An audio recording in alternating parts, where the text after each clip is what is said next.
నమస్కారం. తీర్థయాత్ర కార్యక్రమానికి స్వాగతం. పరమ దైవమైన మహేశ్వరుణ్ణి పలు రీతులలో పలు విధాలుగా వివిధ స్వరూపాలలో భక్తులు ఆరాధించుకుంటుంటారు. ఆ పరంపరలో ఎన్నో విలక్షణ విశేష నామాలతో సర్వేశ్వరుడు వ్యక్తమవుతున్నాడు. ఆ పరంపరలోనిదే తురంగేశ్వర స్వామి నామధేయం. శ్రీరాముడు ప్రతిష్ఠించిన తురంగేశ్వరుడి సన్నిధానం పౌరాణిక ప్రశస్తి కలిగిన దివ్యధామం. ఈ క్షేత్ర విశేషాల్ని నేటి తీర్థయాత్రలో తిలకిద్దాం.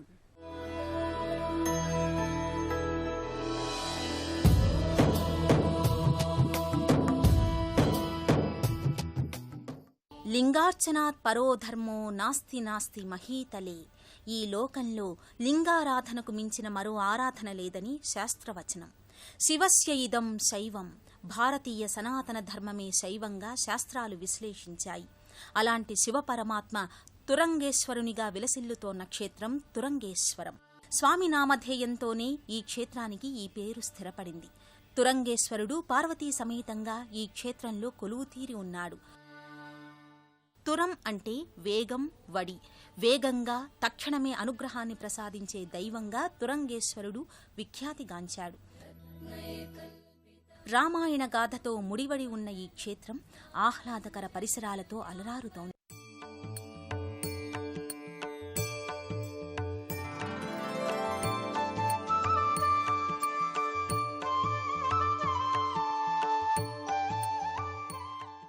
సప్త గోదావరి శాఖలో మొదటిదైన తుల్యభాగా నదీ తీరంలో ఈ క్షేత్రం వర్ధిల్లుతోంది.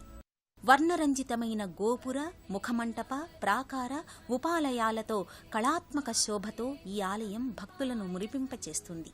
శ్రీరామచంద్రుడు బ్రహ్మహత్య దోషాన్ని నివారించుకోవడానికి గౌతమీ నది పాయలో తుల్యభాగ నదీ తీరాన ఈశ్వరలింగాన్ని ప్రతిష్ఠించాడు. ఎందరో రాజవంశీయులు ఈ క్షేత్రంలోని తురంగేశ్వరుణ్ణి ఆరాధ్య దైవంగా పూజించారు. సర్వసృష్టిపాలకుడు, జగత్ప్రభువు, విశ్వానికి అధినాయకుడు మహేశ్వరుడు. అందుకే ఆదిదైవంగా సృష్టి ఆరంభం నుంచి సర్వుల చేత పూజలందుకుంటున్నాడు.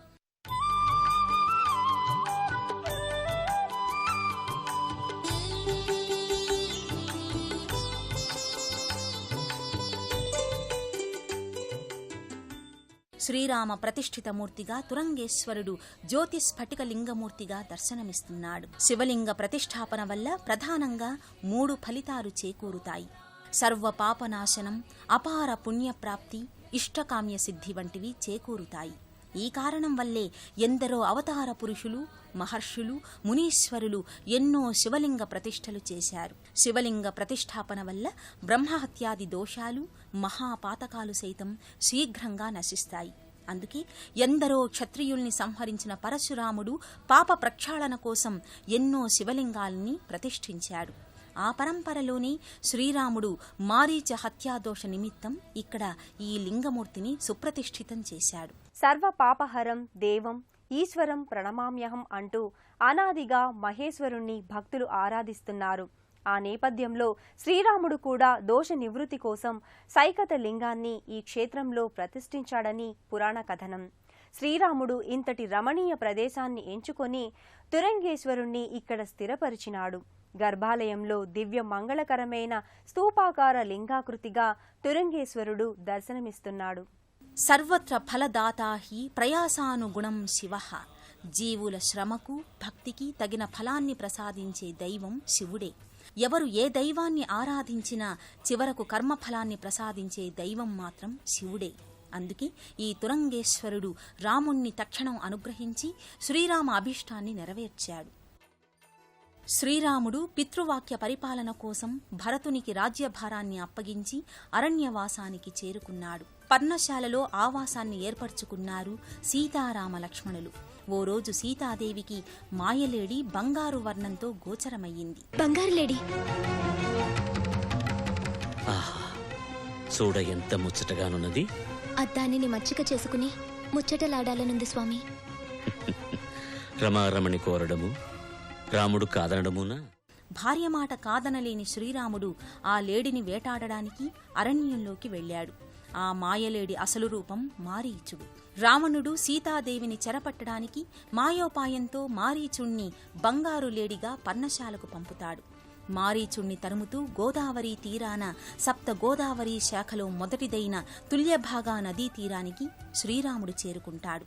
ఇక్కడే బంగారులేడి రూపంలో ఉన్న మారీచుణ్ణి రాముడు వధించాడని పురాణోక్తి. బ్రహ్మహత్యా దోషం తొలగించుకోవడానికి మునుల ఆదేశం మేరకు ఈ ప్రదేశంలో తురంగేశ్వరుని పేరిట రాముడు ఈశ్వరలింగాన్ని నెలకొల్పాడు. త్రేతాయుగం నుంచి ఇప్పటి వరకు అవిచ్ఛిన్నంగా ఈ క్షేత్రంలో తురంగేశ్వర స్వామి వారి ఆరాధన కొనసాగుతోంది.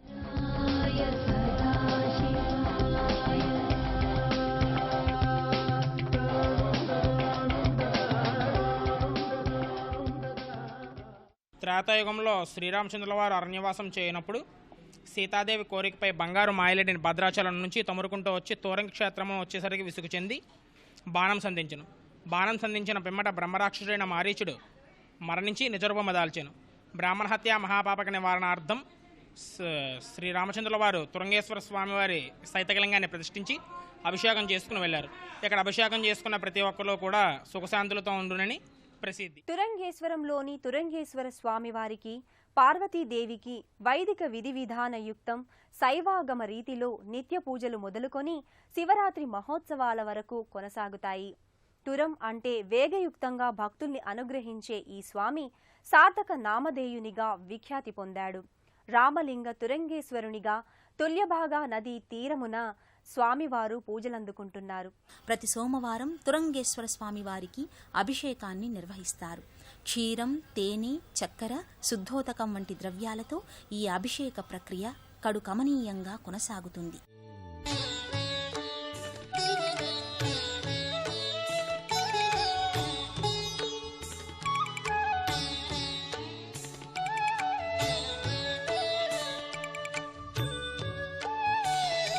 మనోబుద్ధ్యహంకార చిత్తాని నాహం న చ శ్రోత్ర జిహ్వే న చ ఘ్రాణనేత్రే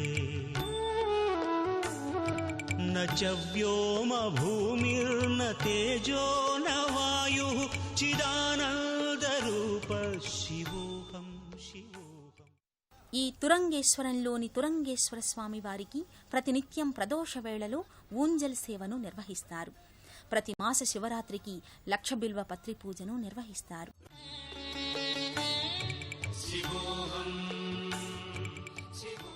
మాస శివరాత్రి మరుసటి రోజు అనగా అమావాస్య నాడు అన్నదానాన్ని నిర్వహిస్తారు.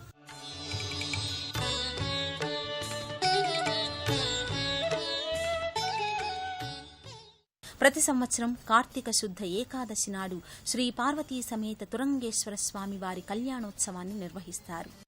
నిత్యానందకరి, సదాశుభకరి, సౌందర్య రత్నాకరి అయిన సర్వమంగళ గౌరి పార్వతీదేవిగా నిజరూపంతో ఈ క్షేత్రంలో నెలకొని ఉంటుంది. ఒకే పానపట్టంపై తురంగేశ్వర స్వామి సమక్షంలో పార్వతీదేవి కొలువుతీరి దర్శనమిస్తుంది. ముజ్జగాల నేలే జగదీశ్వరిని భక్తాభీష్ట వరదాయినిగా భక్తులు ఆరాధించుకుంటారు. సర్వమంగళ మాంగళ్యే శివే సర్వార్థ సాధకే శరణ్యే త్రయంబకే గౌరీ నారాయణి నమోస్తుతే. తురంగేశ్వర స్వామి చెంతని భక్తాభీష్ట కల్పవల్లి పార్వతీమాత నెలకొని ఉంటుంది. సకల కళలతో మూర్తీభవించిన గౌరీదేవి అమృత వర్షిణిగా భాసిల్లుతుంది. ప్రతి శుక్రవారం అమ్మవారికి కుంకుమ పూజలను నిర్వహిస్తారు.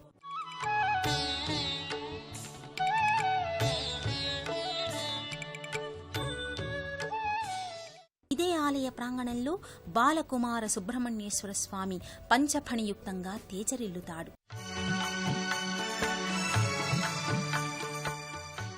ఈ లోగిలిలోనే ఉన్న వరసిద్ధి వినాయక స్వామి సన్నిధిని కూడా భక్తులు దర్శించుకుంటారు.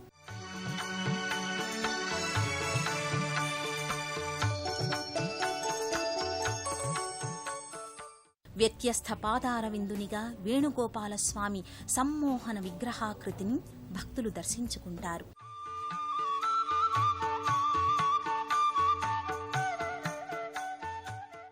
తురంగేశ్వరంలోని తురంగేశ్వర స్వామి ఆలయ ప్రాంగణంలో ఈ క్షేత్ర విశిష్టతను చాటే పలు శిల్పకళాకృతులు నెలకొని ఉంటాయి. వర్ణరంజితంగా ఉండే ఈ శిల్పకళా విన్యాసం భక్తుల్ని ఇతోధికంగా ఆకర్షింపజేస్తోంది.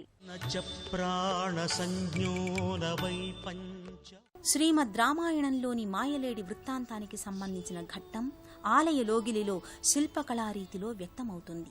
బలగర్వంతో కైలాసాన్నే తన భుజస్కంధాలపై మోయాలనుకుని భంగపడిన రావణ బ్రహ్మ విగ్రహాకృతి ఇక్కడ అదనపు ఆకర్షణ.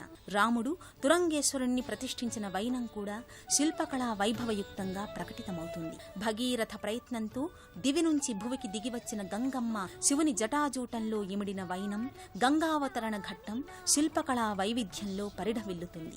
ఇలా క్షేత్ర విశిష్టత అంతా ఇక్కడ వర్ణమయ శిల్పాకృతులుగా తేజరిల్లుతుంది. తధాతుర్నవ పంచకోశాః నవాక్పాణిపాదం నచోపస్థ. ఆలయ ప్రాంగణంలో ఉన్న అశ్వత్థ వృక్షం క్రింద నాగదేవతమూర్తులు నెలకొని ఉంటాయి. మహిళా భక్తులు ఈ నాగదేవతామూర్తులకు ప్రదక్షిణలు చేసి పూజాధికాలు నిర్వహించుకుంటారు.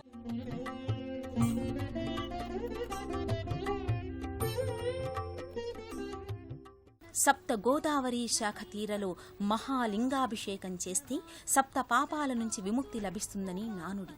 సాక్షాత్తు శ్రీరాముడు ప్రతిష్ఠించి ఆరాధించిన ఈ తురంగేశ్వరుడు భక్తుల పాలిట వరాల వేలుపుగా వర్ధిల్లుతున్నాడు. శివాయ నమః. ఓం భవాయ నమః.